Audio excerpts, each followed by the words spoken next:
ഒന്നാം ക്ലാസ് മുതൽ 10ാം ക്ലാസ് വരെ പഠിച്ച് പുറത്തിറങ്ങുന്ന നമ്മുടെ നാട്ടിലെ ഒരു സ്കൂൾ വിദ്യാർത്ഥിക്ക് ഒരു തൊഴിൽ ചെയ്യാൻ മാത്രം പ്രാപ്തിയുണ്ടോ?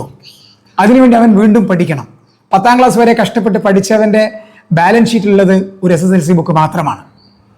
അത് പിന്നീട് തൻ്റെ ഡേറ്റ് ഓഫ് ബർത്ത് തെളിയിക്കാനുള്ള രേഖ മാത്രമായി അവശേഷിക്കുകയും ചെയ്യുന്നു.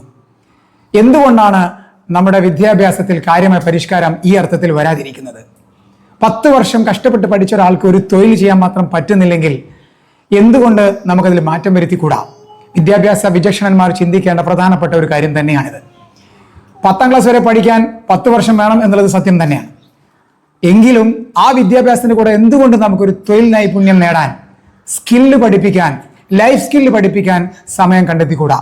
സ്കൂൾ സമയം ഉച്ചവരെ ആക്കിക്കൊണ്ട് ഉച്ചയ്ക്ക് ശേഷം കുട്ടികൾക്ക് അത്തരം കഴിവുകൾ വളർത്താനുള്ള, സർഗാത്മകമായ അവരുടെ കഴിവുകൾ വളർത്താനുള്ള, ക്രിയാത്മകമായി അവരുടെ ലൈഫിനെ നേരിടാൻ വേണ്ട സ്കില്ലുകൾ അവരെ പഠിപ്പിക്കാൻ വേണ്ടി എന്തുകൊണ്ട് നമുക്ക് സിലബസിൽ പരിഷ്കാരം വരുത്തിക്കൂടാ?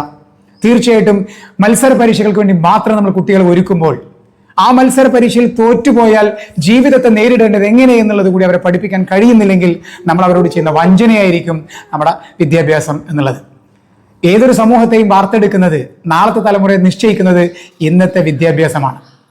അതുകൊണ്ട് തന്നെ ഒരു തലമുറയെ മാറ്റാൻ നമ്മൾ ആഗ്രഹിക്കുന്നുണ്ടെങ്കിൽ അവർക്ക് ക്രിയാത്മകമായ രീതിയിൽ ജീവിതത്തെ നേരിടാൻ പറ്റുന്ന, എല്ലാ അർത്ഥത്തിലും ലൈഫിനെ നേരിടാൻ പറ്റുന്ന രൂപത്തിൽ ലൈഫ് സ്കില്ലുകൾ നൽകിക്കൊണ്ട് ജീവിതത്തിലെ വിമർശനങ്ങളെയും പ്രയാസങ്ങളെയും പ്രശ്നങ്ങളെയും അതിജയിക്കാനുള്ള മാനസിക കരുത്ത് നമ്മുടെ കുട്ടികൾക്ക് നേടിക്കൊടുക്കാൻ വിദ്യാഭ്യാസത്തിന് കഴിയേണ്ടതുണ്ട് എന്നുള്ളത് അനിവാര്യമായി ചിന്തിക്കേണ്ട ഒരു കാലഘട്ടത്തിലൂടെയാണ് നമ്മളിപ്പോൾ കടന്നു പോകുന്നത്.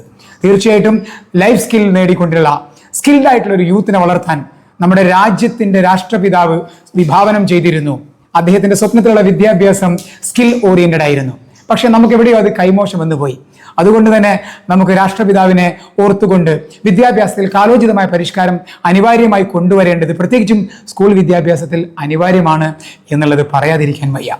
നമ്മുടെ വിദ്യാഭ്യാസത്തിൽ ലേണിങ്ങും ഏണിങ്ങും സംയോജിക്കപ്പെടട്ടെ ക്രിയാത്മകമായ രീതിയിൽ. തീർച്ചയായിട്ടും അത് നമ്മുടെ തലമുറയ്ക്ക് ഉപകാരപ്രദമായിരിക്കും.